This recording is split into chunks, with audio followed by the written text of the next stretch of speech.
Éric Nolot, qu'on ne présente plus, le principal contradicteur d'Éric Zemmour, celui avec qui il a tant débattu, et face à lui, Raphaël Delaplanche, secrétaire général de Génération Z, pour tenter, à sa juste valeur, d'imiter Éric Zemmour le temps d'une soirée. Alors, chers amis, très bonne soirée et très belle conférence.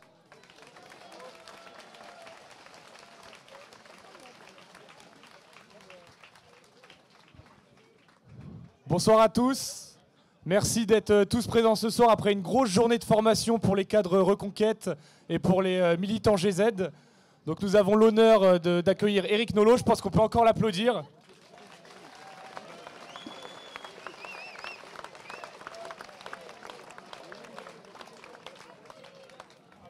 Donc je pense que vous le connaissez tous, mais on va essayer de faire une rapide description. Alors Éric Nolot, vous êtes écrivain, journaliste, romancier, critique. On vous a connu avec Éric Zemmour chez Laurent Ruquier, où vos critiques ont fait le tour des plateaux télé. Donc on se dit, Éric Nolot est engagé, c'est un homme parfait sans défaut. Mais Éric Nolot a un défaut. Ah non, pas du tout. Il est de gauche.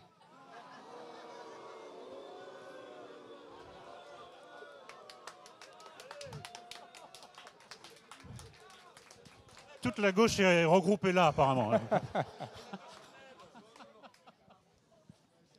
Donc, pour commencer cette conférence, Éric Nolot, vous êtes de gauche. Pourquoi?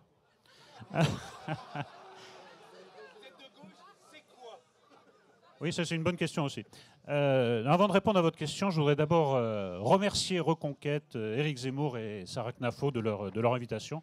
Je suis très heureux d'être avec vous. Il ne m'a pas échappé, il ne vous a pas échappé que ma présence ici ce soir parmi vous a fait couler beaucoup d'encre et de salive. Beaucoup ont la prétention de décider à quelle place je peux m'asseoir, à quelle place je ne peux pas m'asseoir. Et moi, c'est un droit que je ne reconnais qu'à une catégorie, c'est aux ouvreuses de théâtre. Une profession pour laquelle j'ai beaucoup d'estime et de respect. Mais si ces gens-là ne sont pas ouvreuses de théâtre, je leur conseille, en termes polis, de fermer leur gueule. Voilà. À partir de là, nous pouvons commencer le dialogue. Alors pourquoi je suis de gauche ?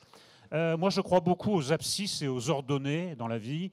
J'avais 20 ans en 81, vous savez, l'élection de François Mitterrand. Et nous étions...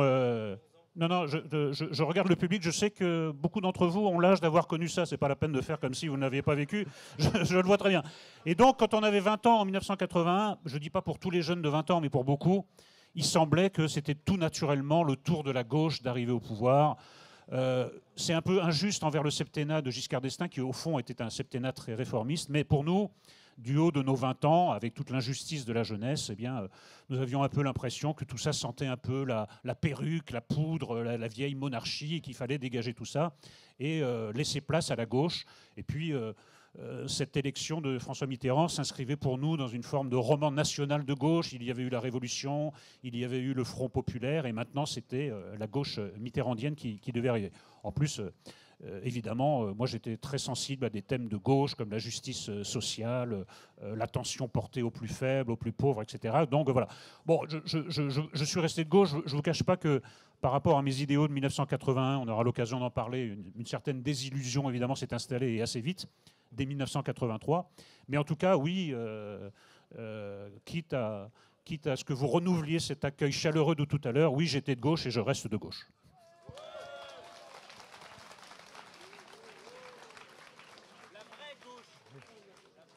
Oui, alors, oui, peut-être pour la suite du débat, je dois dire que je distingue entre deux gauches. Il y a la gauche, celle que je prétends représenter, et il y a la gauche. Alors la gauche, c'est la gauche qui a trahi tous les idéaux de la gauche, en fait. C'est celle qui, malheureusement, pour le moment, tient le haut du pavé. On reviendra, je pense, sur le détail de ces trahisons. C'est celle qui tient le haut du pavé. La gauche que je représente est en effet très minoritaire. Mais au fond, vous savez, on en parlait il y a un instant avec quelques personnes dans le public, les dissidents étaient encore plus minoritaires en Union soviétique, et vous connaissez la suite. Donc voilà. L'avenir est à nous, la vraie gauche, la gauche authentique, finira par l'emporter sur la gauche autantoque. C'est une question de temps.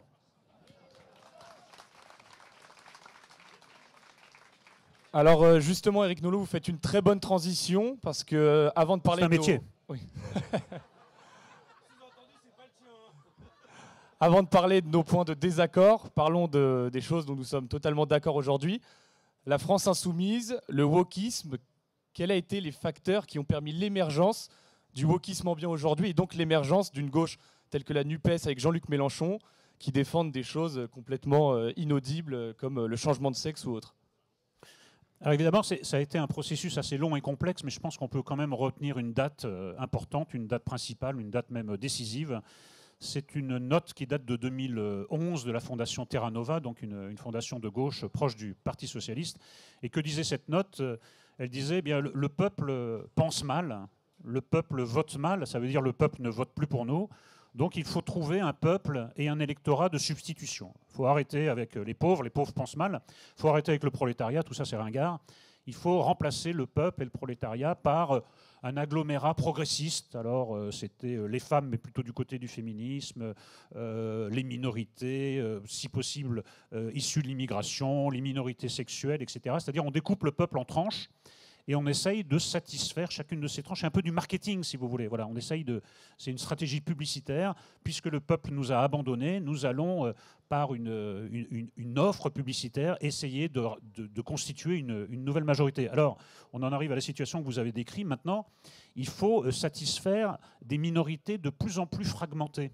Alors maintenant, il faut satisfaire les wokistes, mais les wokistes recouvrent des gens très très différents. Donc, faut leur donner, en effet, il faut leur donner satisfaction sur tout. Vous parlez de niche de marché dans votre livre. Oui, mais moi, je pense qu'il n'y a pas plus capitaliste que le wokiste. En effet, ils ont décidé que la politique était un marché et il fallait que dans chaque rayon, on trouve le produit correspondant. Donc, chaque demande progressiste doit être satisfaite, même quand elle est délirante. Et en effet, vous pouvez maintenant présenter n'importe quelle demande qui paraîtra au commun des mortels complètement absurde. Eh bien, on la satisfera parce qu'il y a peut-être des électeurs derrière. Et on en arrive dans certains coins de France à un vote communautariste, puisqu'il faut absolument faire une offre politique qui correspond à la population locale. Voilà.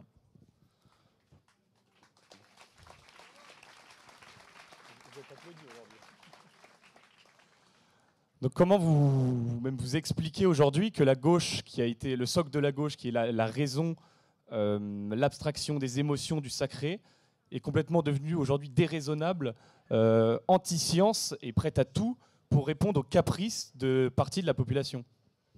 Parce que justement, comme il s'agit de satisfaire non pas une demande qui est le fruit d'une analyse, mais d'un caprice, donc ça ne résiste pas à l'analyse. Donc ce n'est que l'émotion à laquelle il faut répondre, puisque la plupart du temps, les demandes progressistes sont complètement hors sol, complètement dépourvues de bon sens. Donc elles sont juste... par exemple, vous étendez par exemple la PMA aux couples homosexuels, aux couples de lesbiennes ou aux femmes seules. Mais non, ça ne suffit pas. Et les trans, tout d'un coup, il y a une demande encore supérieure en disant et les trans ne sont pas comprises dans cette extension. Voilà. Donc, c'est une fuite en avant progressiste. Voilà. Et sous le coup de l'émotion, on ne vous explique pas pourquoi ce serait bien. Du moment que c'est un progrès ou que c'est considéré comme un progrès, il faut absolument le satisfaire. Mais justement, la gauche a été faite sur la révolution permanente. Donc vous avez été un défenseur du Pax, de la PMA, du mariage pour tous. Est-ce que vous pensez qu'un jour la révolution permanente peut s'arrêter? Est-ce que c'est pas paradoxal de demander ça et que la gauche va se dire aujourd'hui, la gauche progressiste, non, on est bien, on arrête et on ne va pas jusqu'à la GPA? Est-ce que, si vous me permettez l'expression, vous n'êtes pas l'homme qui brûle une forêt et qui a de la culpabilité face au dernier arbre? D'abord, je nuancerai ce que vous avez dit parce que moi, je ne trouve rien à redire au Pax ou au mariage homosexuel. J'arrive pas à trouver un argument contre. Moi, ça ne me dérange pas. C'est le mécanisme. Oui, je comprends bien. Mais alors, j'anticipe sur la fin de votre question. Il n'y aura pas de fin, puisqu'il n'y a pas de fin à la demande progressiste. Il n'y a pas de fin au mouvement révolutionnaire. La révolution mange ses enfants. On trouve toujours plus révolutionnaire que soi, et on trouvera toujours plus progressiste. Cela dit, la PMA, par exemple, moi, je suis pour une PMA qui sert à pallier les dysfonctionnements de la nature. Si un couple ne peut pas avoir d'enfants, je suis favorable à la PMA, mais je ne suis pas favorable à une PMA qui pallie les impossibilités de la nature. Une femme seule ne peut pas avoir un enfant, deux femmes ensemble ne peuvent pas avoir un enfant. J'estime que ce n'est pas le rôle de la médecine de pallier l'impossibilité. En revanche, un homme et une femme, en théorie, peuvent avoir des enfants. Si quelque chose s'y oppose, pourquoi pas demander à la science d'y remédier. Mais vous voyez que ma forêt ne se réduit pas à un arbre, il y en a beaucoup plus que l'unique que vous m'avez concédé. Et quant à la GPA, je suis évidemment philosophiquement totalement opposé à la GPA. Alors non seulement d'un point de vue philosophique, mais pour parler d'un point de vue de gauche, quiconque pour moi est favorable à la GPA cesse d'être de gauche sur le champ. La gauche a été représentée par M. Berger, qui était évidemment favorable à la GPA, paix à son âme, hein, M. Berger, Pierre Berger, parce qu'il pensait qu'au fond, puisqu'un prolétaire, un ouvrier loue ses bras, une femme pouvait bien louer son utérus. Ben, c'est pas mon idée de la femme. Je m'oppose à cette extension de la marchandisation du monde jusqu'à l'utérus des femmes. Et il y avait un article assez terrifiant que je cite dans mon livre, dans un journal qui ne passe pas pour un brûlot d'extrême droite, puisqu'il s'agit du Parisien, et qui montrait le fonctionnement d'une usine à bébés en Ukraine. Déjà, le terme usine à bébés, je trouve, est d'une force poétique un peu problématique, où ils expliquaient, par exemple, que un couple avait commandé un bébé, puisque c'est comme ça que ça se passe, hein, donc une Ukrainienne l'avait porté. Le bébé était né avec un handicap. Donc, si vous voulez, je parle avec le vocabulaire de ces gens-là. Le produit était défectueux, donc le couple n'est pas venu chercher l'enfant.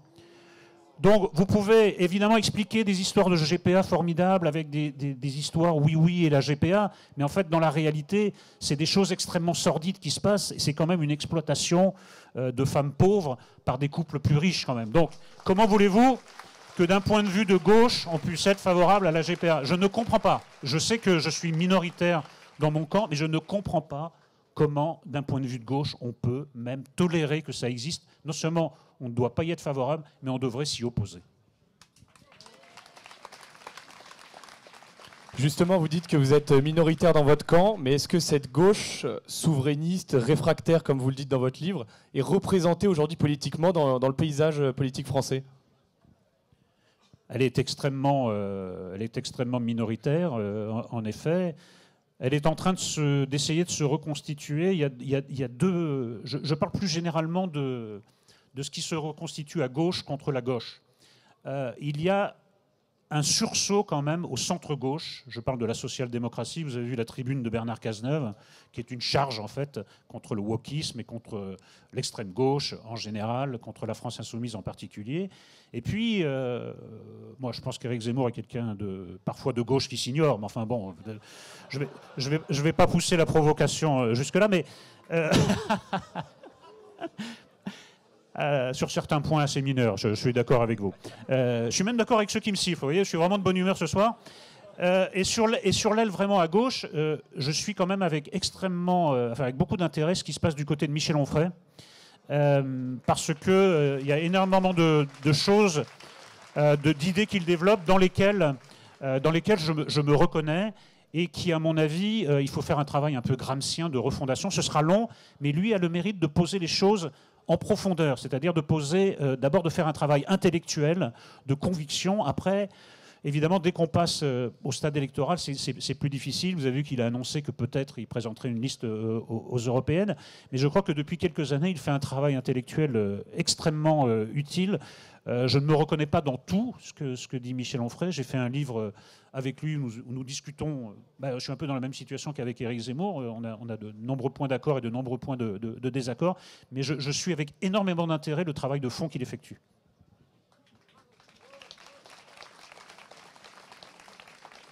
Justement, cette gauche défendue par Michel Onfray, par vous, Éric Nolot, beaucoup de personnes ici chez Reconquête apprécient le travail de Michel Onfray.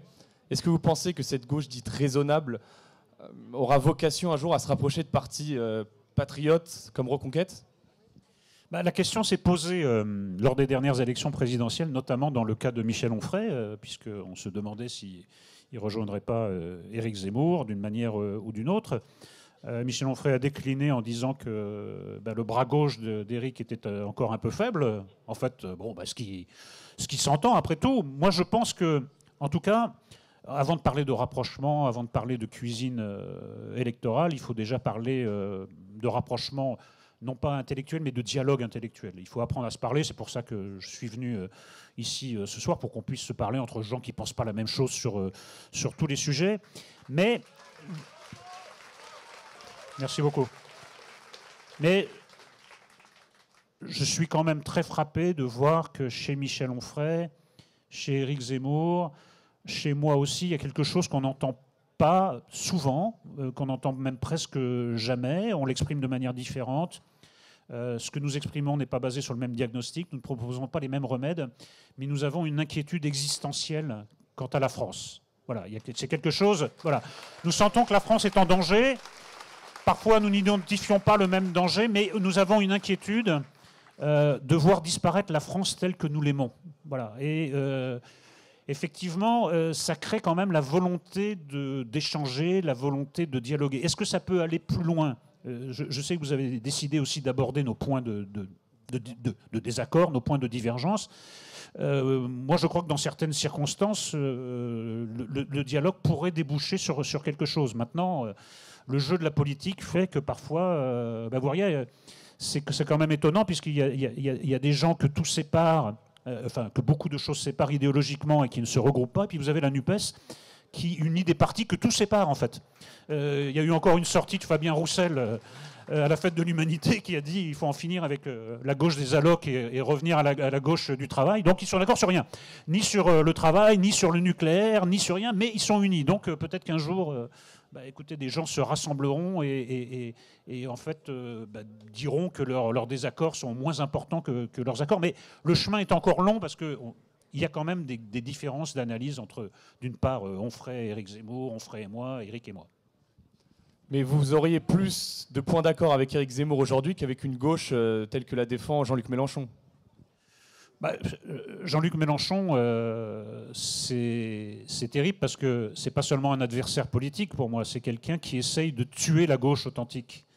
C'est-à-dire, c'est une volonté d'hégémonie. Et c'est surtout une volonté de promouvoir des valeurs anti-républicaines. Et c'est surtout comment dire, Jean-Luc Mélenchon et quelques personnes à la France Insoumise, c'est quand même l'incarnation de la trahison permanente. C'est quand même quelqu'un qui est passé d'une laïcité intransigeante au communautarisme le plus débridé. C'est quand même quelqu'un qui est passé du républicanisme à l'islamo-gauchisme à chaque fois qu'il pensait que ça pouvait lui procurer un bénéfice électoral. Donc ces gens-là ne cessent de trahir leurs idéaux, les idéaux qui ont été les leurs, au profit de de calculs très bas électoraux. Donc oui, mes adversaires pour l'instant sont à gauche. C'est une sorte de demi-finale. Il faut qu'on remporte la demi-finale, puis en finale, on verra bien qui on affrontera. Mais vous savez, les sportifs doivent prendre les matchs un par un. Donc pour l'instant, je m'occupe de la demi-finale et de la France Insoumise, moi qui me consterne de plus en plus chaque jour. Je vois, dans le livre, j'en parle, il y a quand même un fil rouge terrible, par exemple, qui est cette indulgence, qui est parfois de la complaisance et qui est parfois même de la complicité avec toutes les formes de délinquance. Je parle de l'affaire Battisti, ce soutien au terrorisme d'extrême gauche. Même si Battisti a aujourd'hui avoué ses crimes, vous avez encore une partie de l'extrême gauche qui dit c'est pas vrai, nous savons mieux que Battisti s'il est coupable ou innocent. Il se moque même de cette gauche. Il se moque d'eux. Battisti a dit au juge, je me suis moqué des intellectuels de gauche français et j'ai même pas eu besoin de leur mentir. Ils croyaient que j'étais innocent sans que j'ai besoin même de l'expliquer. Vous avez maintenant le soutien incroyable qui est apporté à Adama Traoré, feu Adama Traoré, qui est quand même une affaire incroyable. Et ça continue avec l'imam Iqiyoussen. L'imam Iqiyoussen, qui contrevient à toutes les valeurs de la République et qui s'attaque à quoi, l'imam Iqiyoussen ? Il tient des discours misogynes. Est-ce que nous pourrions tomber d'accord que la défense des droits des femmes et la promotion de l'égalité entre les hommes et les femmes, ça a plutôt été un combat de gauche ? Or, il est soutenu par la France Insoumise. Il tient quoi ? Des propos homophobes. Est-ce que nous pourrions être d'accord pour dire que la lutte pour les droits homosexuels, la dignité des homosexuels, c'est plutôt aussi un combat de gauche. Il tient des propos antisémites. Je ne vous dis pas que tous les combattants de l'antisémitisme sont de gauche, mais enfin, depuis l'affaire Dreyfus et Zola, il y a une grande tradition de gauche. Donc ces gens-là, en soutenant cette forme de délinquance qu'incarne l'imam Iqiyoussen, ils combattent certaines des valeurs fondamentales de gauche, toujours au profit d'un misérable profit électoral. Et justement, vous parlez de l'affaire Iqiyoussen avec les propos antisémites de cet imam. Aujourd'hui, l'antisémitisme est chez la France insoumise. On l'a vu avec les propos ignobles de Jean-Luc Mélenchon sur Éric Zemmour et sur la créolisation. On l'a vu avec l'accueil de Jérémy Corbyn en grande pompe pendant les élections législatives. Au début du XXe siècle, il était dans le camp de droite, chez les ultras. On peut parler de Charles Maurras, etc. Aujourd'hui, est-ce qu'on peut parler d'un antisémitisme de gauche ? Oui, l'antisémitisme de gauche. Bon, d'ailleurs, il a toujours existé tout de même. Et effectivement, la droite avait repris, si j'ose dire, ce flambeau assez infâme. C'est vrai. Mais là, en effet, il a vraiment glissé à gauche et à l'extrême gauche. En effet, l'accueil fait à Jérémy Corbyn. Il a été viré de son parti, Jérémy Corbyn, pour complaisance envers l'antisémitisme. Et certains députés de la France insoumise s'en servaient comme agent électoral. C'est pas glorieux. Moi, les propos de Jean-Luc Mélenchon sur Éric Zemmour, ça m'a laissé quand même sans voix, ça m'a laissé assez pantois. Et on peut multiplier les sorties. Ceux d'Yannick Jadot aussi, par exemple. De Jadot aussi, qui là, ça m'a encore un peu plus surpris. J'ai encore quelques illusions. Il m'en reste quelques-unes. Et je pense que quand on n'a plus d'illusions, voilà, c'est la fin. Il m'en reste quelques-unes à perdre, on verra bien. Mais je suis absolument consterné par cette dérive antisémite. D'autant plus que je n'arrive pas à savoir si c'est simplement une maladie ou si ça relève d'un calcul cynique en disant, écoutez, puisque nous sommes antisémites, ça plaira peut-être à un électorat islamiste. On en revient aux niches de marché, finalement. On en revient aux niches de marché, et je trouve ça assez méprisant envers les musulmans eux-mêmes. Parce que ça veut dire, le calcul, c'est, si je me montre complaisant envers l'islamisme, si je me montre complaisant envers l'antisémitisme, et même plus que complaisant, eh bien, ça va me gagner les voix des musulmans. C'est assez méprisant de penser ça des musulmans de leur ensemble. Moi, je fais une distinction entre l'islam et l'islamisme, et je sais qu'il y a des musulmans qui sont révoltés par les propos antisémites qui sont tenus par la France insoumise. Ils me le disent. Moi, je vis dans un quartier à Paris extrêmement mélangé, comme on dit un quartier populaire, ça veut dire qu'il y a une forme de... Créolisé. Oui, enfin, moi, ce mot de créolisation est complètement incroyable. Enfin, je finis juste, moi, ils viennent me parler, ces gens, ces compatriotes musulmans, ils sont aussi révoltés que vous, moi et vous dans le public. Non, la créolisation, par Jean-Luc Mélenchon, c'est un concept publicitaire. Il en a retenu une version très, comment dire, c'est la créolisation pour les nuls un peu, quoi. C'est-à-dire, ça consiste à dire, bon, écoutez, on va mélanger des populations, comme ça on va les laisser se mélanger, en fait, voilà, dans le plus grand désordre, la plus grande liberté, et puis on verra bien ce qui va en sortir. Mais moi, je vous le dis franchement, la France, pour moi, c'est pas une pochette surprise. Donc je trouve que cette conception de la créolisation par Jean-Luc Mélenchon est un peu courte intellectuellement, voilà. Je pense qu'on est assez d'accord sur cette analyse de la France insoumise. Vous le voyez avec les applaudissements. J'ai une question simple pour rester dans le sujet. Éric Nolot, êtes-vous encore progressiste ? Jean Cocteau a dit « Le progrès n'est peut-être que le développement d'une erreur ». C'est peut-être quelque chose à méditer. Non, mais le problème, c'est que on ne peut pas répondre oui-non. Parce que qui veut revenir sur certains progrès ? Qui veut revenir sur certains progrès médicaux, franchement ? Vous voulez revenir à des époques où n'existaient pas certains vaccins, et puis sans prendre des exemples aussi dramatiques, nous sommes tout à fait heureux de bénéficier de certains des bienfaits, des progrès. Après, je pense que le progrès est devenu un peu fou, quoi. Le progrès maintenant est devenu en roue libre, et surtout, on a l'impression que tout changement est associé à un progrès. Il peut y avoir des changements négatifs, mais on a l'impression que tout changement doit être accueilli comme une amélioration. Je ne pense pas que ça soit vrai. Et puis, dans le domaine de la technique, de la science, on a aussi une impression qui n'est pas une impression, qui est vérifiée par les faits. C'est que du moment que c'est possible, il faut le faire. Donc, si les moyens techniques existent, si les moyens scientifiques existent, si les moyens médicaux existent, il faut le faire. Et si le caprice existe aussi, la demande. Il y aura toujours la demande. Si la demande existe et qu'on a moyen de satisfaire cette demande, ou même, c'est pire, si la demande existe et qu'on n'a pas le moyen, on va trouver moyen de satisfaire cette demande sans se demander si c'est utile à l'humanité, sans se demander si c'est fondé d'un point de vue éthique. Donc le progrès, oui, je pense, est devenu un peu fou. Mais le progrès en tant que tel, non, je ne suis pas pour le retour au Moyen-Âge. Après, il y a un livre qui m'a beaucoup marqué. Je sais qu'il est revenu là, un peu dans l'actualité, que beaucoup de gens le découvrent.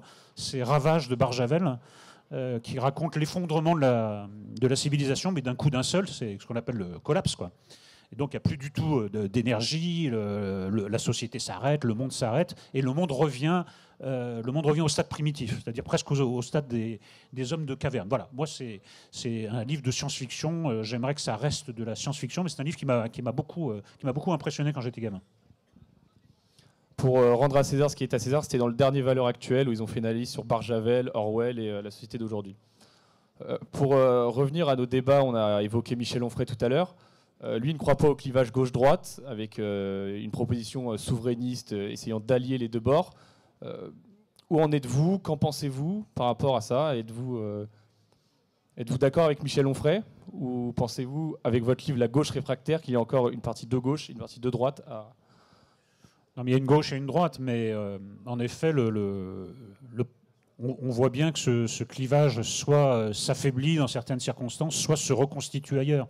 Et c'est vrai que maintenant, le clivage entre les souverainistes et les autres devient un clivage un peu majeur. Et on voit bien d'ailleurs alors à la fois dans les intentions de vote et même dans les votes eux-mêmes, que beaucoup d'électeurs sont prêts à voter pour des candidats extrêmement opposés, en tout cas assez éloignés, ce qui n'arrivait pas en 81 par exemple. C'était quand même extrêmement peu probable que quelqu'un qui votait vraiment à gauche tout d'un coup se mette à voter à droite, ou à droite se mette à voter à gauche. Donc je pense que oui, il y aura une recomposition quand le clivage gauche-droite se sera suffisamment affaibli. Oui, il y aura une vraie recomposition, peut-être sur la base souverainiste. Michel Onfray fait ce pari. Je vois qu'il arrive à pas mal attirer déjà des souverainistes de gauche, mais son bras droit pour lui renvoyer la balle reste un peu faible pour le moment. On va voir. On va voir. Moi, je vais observer le possible rapprochement avec Reconquête et Éric Zemmour. En tout cas, pour l'instant, et Michel Onfray est dans la velléité, hein, c'est une déclaration d'intention, il n'est pas encore passé dans la phase opérationnelle. Mais dans ce que j'entends et dans ce que j'entends chez Éric Zemmour, je trouve qu'il y a des choses qui se ressemblent, des thèmes qui sont communs. S'ils y allaient en ordre dispersé, je pense qu'ils se marcheraient un peu sur les pieds, parce que je pense qu'il y a un accord qui est possible. Après, moi, je ne suis pas un homme de parti, je ne suis pas un homme d'appareil, je les laisse régler ça entre eux. Moi, c'est la petite musique que je perçois. Voilà. Mais Éric Zemmour vous répondrez plus utilement sur ce point que moi. Donc pour revenir sur certains points d'accord, comment cette gauche réfractaire ou souverainiste veut remédier au manque de cohésion nationale? Est-ce que le programme d'Éric Zemmour sur l'école, par exemple, pourrait être un bon moyen? On sait que ça peut passer par l'éducation. On parle d'un retour d'un examen entre la primaire et le collège, le retour d'une vraie hiérarchie entre le maître et l'élève, le retour du mérite à l'école. Qu'en pensez-vous? Je pense que tout part de l'école, évidemment. Tout part de l'éducation. C'est absolument catastrophique. À la rentrée, j'ai fait ma première chronique sur Sud Radio. Et quand j'entends le ministre de l'Éducation, je l'ai consacré à la rentrée scolaire.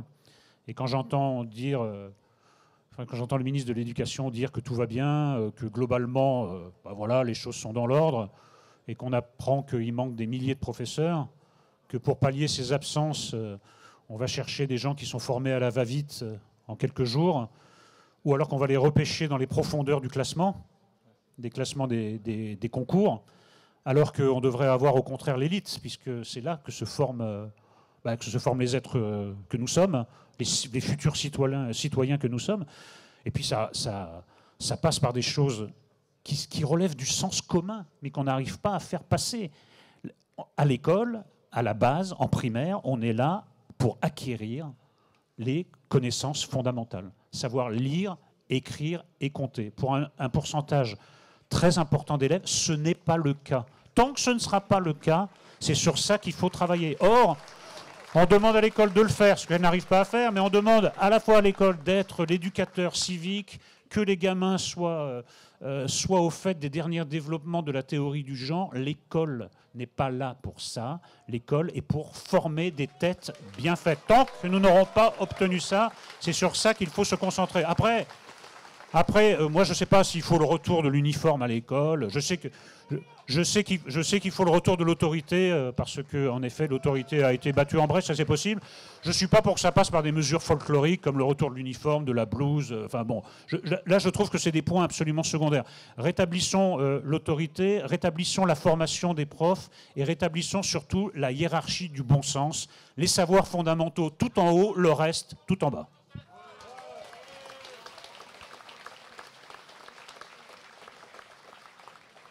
Donc Éric Nolot, on le sait, vous êtes un fervent, vous savez que tout passe par l'éducation. On est ici à un camp de formation pour les cadres et pour les jeunes. Vous qui venez des milieux littéraires, qui avez la passion de la lecture, comme Éric Zemmour d'ailleurs, est-ce que vous auriez un livre qui a changé votre vie à proposer aux jeunes qui sont présents ce soir? Et un conseil aussi sur la lecture. Un livre qui a changé ma vie. Enfin, j'ai des livres qui m'ont causé des grandes émotions, qui m'ont fait réfléchir. Moi, je trouve que c'est un peu galvaudé, cette expression du livre qui a changé la vie, parce que ça arrive assez peu souvent. Beaucoup de gens vous disent « Ah, je suis absolument bouleversé par ce livre », puis 10 minutes après, vous les voyez en train de manger une paella très tranquillement. Donc, je trouve que ça devient un peu galvaudé. La seule chose, le seul livre vraiment où j'ai appris des choses sur moi, parce que je pense que tout le monde apprend quelque chose sur soi, c'est À la recherche du temps perdu de Proust, parce qu'il y a une telle introspection, il va tellement loin dans l'examen de lui-même qu'on en vient à poser des questions sur soi-même. Sinon, quand j'étais gamin, j'ai lu les classiques, donc j'ai pas de livre bouleversant à vous proposer. Simplement, dans les classiques, je sais qu'il est plus connu qu'il est lu. Il se trouve que le plus grand polar de tous les temps, la plus grande série de tous les temps, c'est un Français qui l'a écrite, c'est Le Comte de Monte Cristo. Voilà, et pour ceux qui ne l'ont pas lu, je vous conseille, puisque tout vient de là.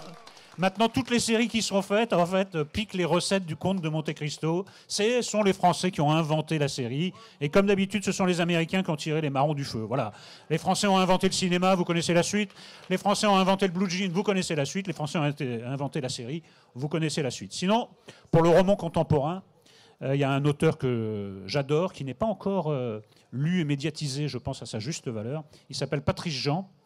Et il a écrit un livre phénoménal, gros livre, qui s'appelle La poursuite de l'idéal. Et c'est une peinture de la France contemporaine absolument formidable. Pour le livre suivant, il a reçu le prix des Hussards, dont je suis le président du jury. Mais je vous conseille plutôt de commencer par La poursuite de l'idéal. Il y a à la fois tout ce que nous venons de dire, tout ce que nous venons d'évoquer, avec un humour ravageur en plus. Vraiment, pour moi, c'est un des grands auteurs d'aujourd'hui.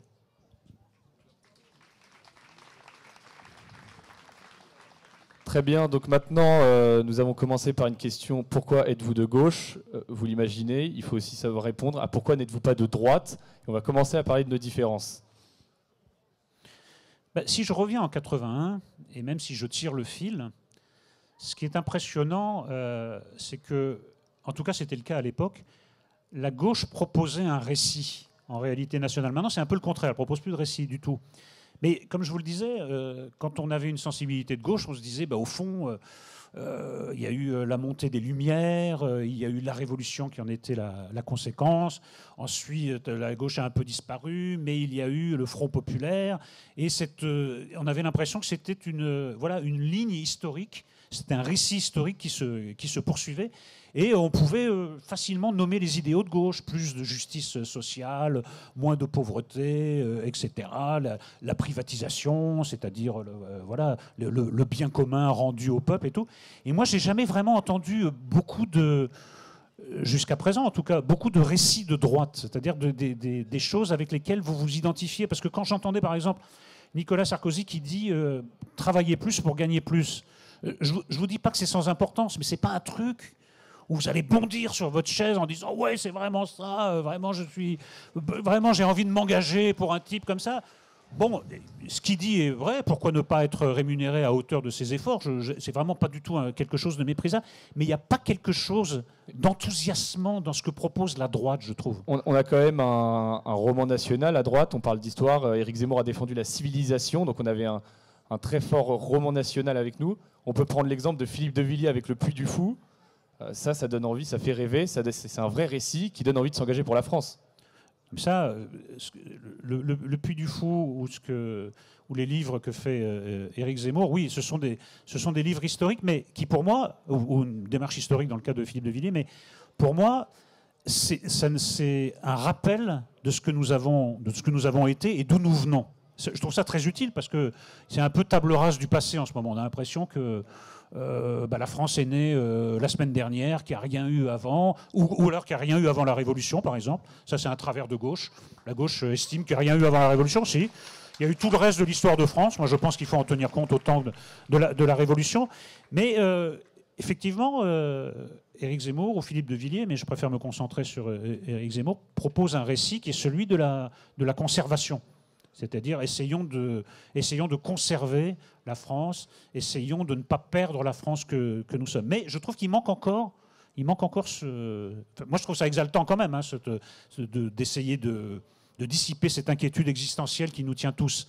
Mais je n'ai jamais retrouvé en politique le premier élan que j'ai ressenti à 20 ans. Je n'ai jamais été militant, j'ai jamais été encarté, mais il y avait dans l'air... Peut-être c'était lié à mon âge, hein, tout simplement, hein, et que j'ai vieilli, que je suis plus capable d'éprouver ces émotions, c'est tout à fait possible, mais il y avait dans l'air quelque chose d'exaltant.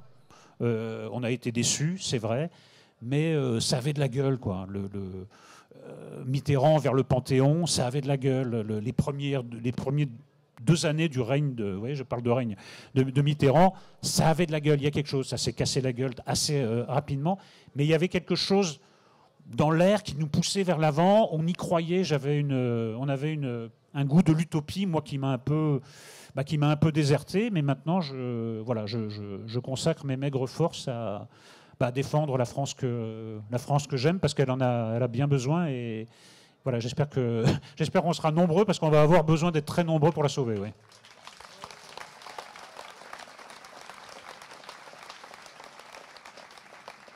Et quel conseil vous donneriez à cette droite? Parce que pour tout militant, vous voyez que Reconquête a fait lever les foules. On est le plus grand mouvement jeune de France avec plus de 25 000 militants. Donc ça a été exaltant. Il y a eu un vrai récit, il y a une vraie dose de rêve dans le parcours de Reconquête. Et qu'est-ce qui manque par rapport à ce que vous avez vécu aux années Mitterrand? On en vient à nos points de désaccord. Moi, mais de toute façon, nos points de désaccord avec Éric Zemmour, ils sont documentés par 15 ans de débats télévisuels. Donc, on peut se rapporter aux archives. Mais après, c'est aussi une question de différence de sensibilité. Ça me fait bizarre de parler d'Éric Zemmour en sa présence comme s'il n'était pas là. Mais enfin bon, il me pardonnera. Je trouve qu'il y a... Éric Zemmour est beaucoup plus idéologue que moi. Donc, il a une grille de lecture très globale dans laquelle tout doit rentrer et du coup, il est beaucoup plus systématique. Je trouve qu'il est trop systématique. Il y a quelque chose qui doit rentrer absolument et il y a quelque chose de très radical qui parfois, à mon avis, mériterait, sur des points fondamentaux en plus, d'être nuancé. Par exemple, l'islam et l'islamisme, alors je sais que c'est un grand point de désaccord, mais même au sein de la gauche. Hein. Mais moi, je ne confonds pas l'islam et l'islamisme. Pour moi, ce n'est pas la même chose. Et Éric Zemmour vous dira le contraire. L'islamisme, c'est juste un stade supérieur de l'islam. Il y a même des musulmans, même des imams qui ne sont pas d'accord avec moi, qui diront le contraire. Mais moi, je ne peux pas essentialiser. Je pense qu'il y a à droite, et à droite de la droite, trop d'essentialisation. On catégorise un peu trop les gens, et que du coup, on braque les autres. Parce que vous braquez une communauté qui dit on est attaqué, alors que on ne devrait pas attaquer une communauté dans son ensemble. Par exemple, on a eu beaucoup de débats aussi avec Éric sur Poutine. Moi, j'estime que l'annexion de l'Ukraine par Poutine, c'était déjà stop. C'était déjà un feu rouge et qu'on ne pouvait plus discuter avec la Russie qui annexe une partie d'un pays souverain. Mais Éric Zemmour a condamné évidemment l'annexion du pays souverain. L'invasion. Mais oui, après, Éric fait partie des personnes... Il y en a pas mal qui disaient, mais au fond, la Crimée, ça a toujours été... J'ai parlé de l'annexion de la Crimée. Hein. De l'annexion de la Crimée. J'ai peut-être fait un lapsus. Voilà. Non, c'est parler de l'annexion de la Crimée. Pour moi, c'était stop déjà. Ils ont annexé une partie d'un pays souverain. Mais Éric Zemmour et d'autres vont dire, non, mais la Crimée, en fait, c'était plutôt russe, ça a été donné un peu par hasard. Je veux bien, mais moi, je pose un principe. Je pense qu'il faut en revenir parfois à un discours plus modéré. Je sais que c'est difficile parce que l'attention médiatique se porte sur les gens qui tiennent des discours radicaux. Me suis aussi opposé à Éric sur la question des femmes. Je trouve qu'il a tenu des propos beaucoup plus radicaux. Et donc sur des points fondamentaux, je n'ai pas changé. Et je pense que ça a été une des faiblesses de la campagne. Il y a eu trop de radicalité à certains moments. Voilà. Est-ce que vous ne pensez pas que justement la réalité devient radicale, donc le discours doit être aussi radical? Quand on voit à Angers, le soir du 14 juillet, qu'il y a 4 assassinats, qu'il y a 6 assassinats dans toute la France, dont 3 à Angers, le 14 juillet, qu'il y a des Français qui tous les jours se prennent des coups de couteau, des femmes qui se font violer, etc. La réalité est très radicale pour les Français. Le discours d'Éric Zemmour, c'est pas ça qui va blesser une femme au couteau dans la rue ou autre. Non, mais je fais absolument pas de comparaison, évidemment. Mais bien sûr, je voulais pas. Non, évidemment. Et sur la délinquance, vous savez, je me suis longuement exprimé, notamment dans les débats de Balance ton poste. Moi, j'ai toujours soutenu les policiers pour une raison simple, c'est que dans les quartiers difficiles, dans les banlieues et en dehors des banlieues, vous citez parfois ça arrive au centre-ville, il n'y a que 2 choix. Soit le pouvoir est du côté des flics, soit il est du côté des voyous. Mais il n'y a pas de 3e voie. Donc il va bien falloir choisir son camp. Et je suis vraiment consterné que la gauche choisisse presque systématiquement le camp des délinquants. C'est vrai que la réalité est radicale, notre réponse doit être radicale. Mais sur certains points, je vous ai énuméré certains points qui ne sont pas négligeables, l'islam, les femmes, Poutine, Trump également, je regrette, mais Trump a essayé de voler cette élection. Ben oui, mais si, ben voilà, ben oui, je savais qu'on arriverait au sujet qui fâche. Trump a essayé de commettre un coup d'État, mais n'en déplaise, ne vous en déplaise, mais oui, mais oui.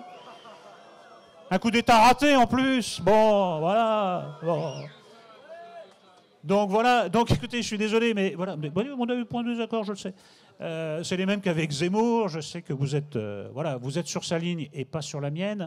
Simplement, je pense qu'à un moment, trop de radicalité tue la radicalité, c'est-à-dire que vous ne pouvez plus parler en dehors du cercle de vos convaincus. C'est-à-dire, évidemment, vous allez sortir... Évidemment, tout le monde va applaudir, ou alors siffler celui qui n'est pas d'accord, mais vous n'arrivez pas à mordre au-delà de ce noyau dur. C'est à ces gens-là qu'il faut parler. Et ces gens-là, il ne faut pas les effaroucher avec des discours trop radicaux. Mais là, encore une fois, je ne vous parle pas de la délinquance, parce que je n'ai aucune mansuétude envers les délinquants. Je suis pour une sévérité accrue, et je suis pour soutienne les forces de l'ordre et qu'on combatte les discours anti-forces de l'ordre. Sur Trump et nos points de désaccord, je pense que vous avez compris que le public était, pour une fois, vous huez. J'ai une question plus... Ce sont des huées amicales, je l'ai bien compris. Bien sûr, évidemment. Mais une question plus pratique, plus politique. S'il faut choisir un camp aujourd'hui, il va falloir se positionner, et s'il faut choisir un camp politique aujourd'hui, par quel parti vous serez amené à soutenir quel parti? De quel parti serez-vous le plus proche? Pour l'instant, il n'existe pas ce parti. Ce serait la gauche authentique ressuscitée. Une gauche refondée sur les principes qui ont été les siens. Qu'on n'arrivera pas à vous avoir ce soir, c'est ça? Vous savez, au bout de 15 ans de télé, et puis surtout de 15 ans de débat contre Zemmour, on apprend à venir voir les coups bas et les petits pièges rhétoriques. C'est un débatteur redoutable. C'est un débatteur redoutable, Éric Zemmour. J'ai 15 ans d'entraînement. C'est un peu comme si je m'étais entraîné au tennis 15 ans contre Federer. Voilà.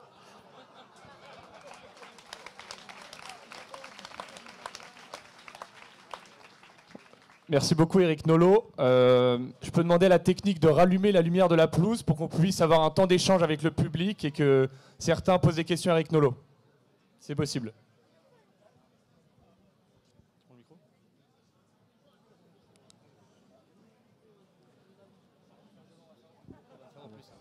En attendant la lumière, on va prendre au premier rang. Je suis désolé pour le fond. Non, parce que moi, je veux bien hurler, mais ça va être compliqué quand même.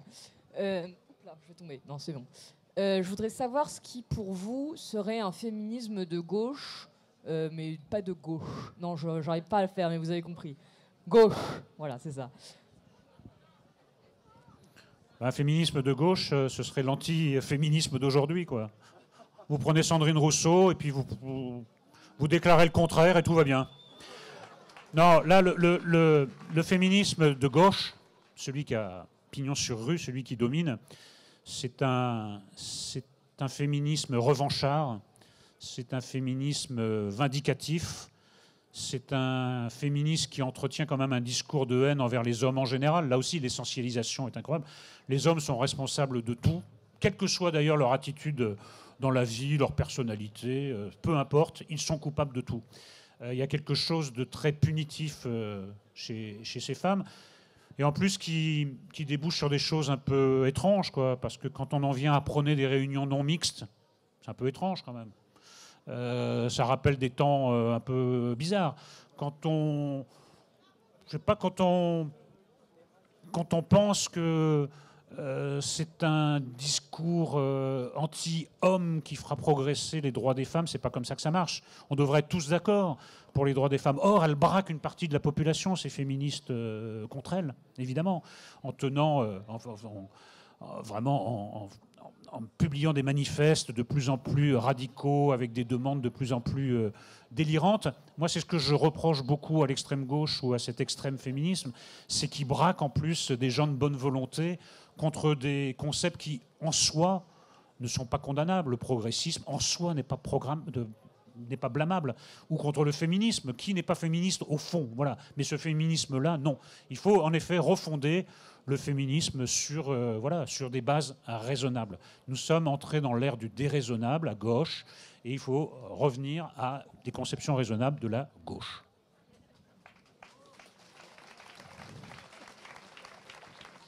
Merci, on va prendre une seconde question. Bonsoir, monsieur Nolot. J'aimerais savoir si vous êtes d'accord avec la théorie du grand remplacement. La réponse est non. Ah. Pourquoi? Oui, pourquoi? Alors, la réponse est non. Alors, vous savez qu'il y a deux théories du grand remplacement. Il y a la théorie qui dit que c'est une manœuvre concertée. Est-ce qu'on peut parler d'une théorie? Moi, je parle d'une théorie. Mais la question est, est-ce que c'est une théorie? Ma réponse est non, ce n'est pas une théorie. Mais il y a deux théories. La théorie, c'est que c'était quelque chose de concerté, c'est-à-dire que c'est organisé. On remplace une population par une autre de manière un peu cynique, en tout cas sur une base volontaire pour des raisons X ou Y, électorales notamment, voilà. Mais pas seulement. Puis la deuxième théorie, non, il n'y a pas de volonté concertée, mais le grand remplacement se fait de lui-même. Moi, ce que je constate, en tout cas dans la ville où je vis, à Paris, ce n'est pas un grand remplacement, mais une ghettoisation. C'est-à-dire qu'il y a maintenant des quartiers ethniquement purs. Des quartiers où il est presque impossible de croiser un visage blanc, et des quartiers où il est quasiment impossible de croiser un visage non blanc. Et ça se passe à quelques centaines de mètres de distance, même parfois quelques dizaines de mètres de distance. Et même dans les quartiers de l'Est de Paris, où j'habite, il y a des quartiers qui visent à une forme d'ethniquement pur. Donc je pense que c'est plus ça la réalité. Donc je réponds directement à votre question. Non, je n'y crois pas. On va prendre une troisième et dernière question avant d'aller tous dîner. Vous pourrez encore échanger avec Éric Nolot, s'il l'accepte. Et si vous acceptez que je parle la bouche pleine, bien sûr. Ouais, la question, c'est moi. Je vais reprendre les termes d'Éric. Éric dit « on vous dira que ». Donc on m'a dit que le patriotisme était une notion de droite. Je voudrais votre avis là-dessus. Non, dans l'histoire, ça a été une notion de droite et de gauche. Il y a eu une très longue tradition de gauche patriote. Maintenant, en effet, le mot est devenu un gros mot. Pas à gauche, mais à gauche. Mais moi, je suis un patriote. Je trouve que c'est une chance incroyable d'être citoyen de ce pays. Je trouve que notre histoire, notre géographie, nos arts, et j'inclus, puisque vous avez annoncé le dîner, j'inclus la cuisine, la gastronomie. J'ai beaucoup de respect pour d'autres pays, mais je trouve que c'est miraculeux d'être citoyen français. Et c'est à la fois une grande chance parce que la civilisation française a atteint de tels sommets que la dégringolade est lente, en fait, puisqu'on a beaucoup de chemins à descendre. Donc on est un peu protégé. Il y a beaucoup de choses qui descendent. Moi, ça m'effraie. Je vois s'effondrer beaucoup de choses sur le plan intellectuel, sur d'autres plans. Mais comme nous partons de tellement haut et que le mouvement est quand même assez lent, eh bien, nous sommes protégés par notre histoire, nous sommes protégés par notre civilisation, nous sommes protégés par tout ce que nos prédécesseurs, tous nos aînés ont construit et qui nous appartient de préserver. n'est pas inéluctable. Ce n'est pas inéluctable. Dans l'histoire de France, il y a eu beaucoup de moments où des hommes se sont levés contre l'inéluctable et ont renversé le cours des choses. Oui, vous désignez Éric Zemmour. L'histoire et le temps le diront, mais en tout cas, dans les faits avérés, dans les cas avérés, nous avons eu souvent, dans des périodes très sombres, où l'espoir semblait avoir disparu, on pensait entrer dans une nuit sans fin.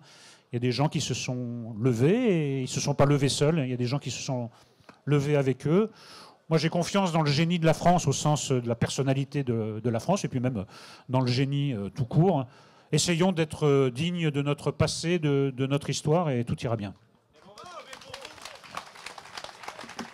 On peut tous applaudir Éric Nolot qui a encore une fois montré son courage et son indépendance par sa venue ce soir.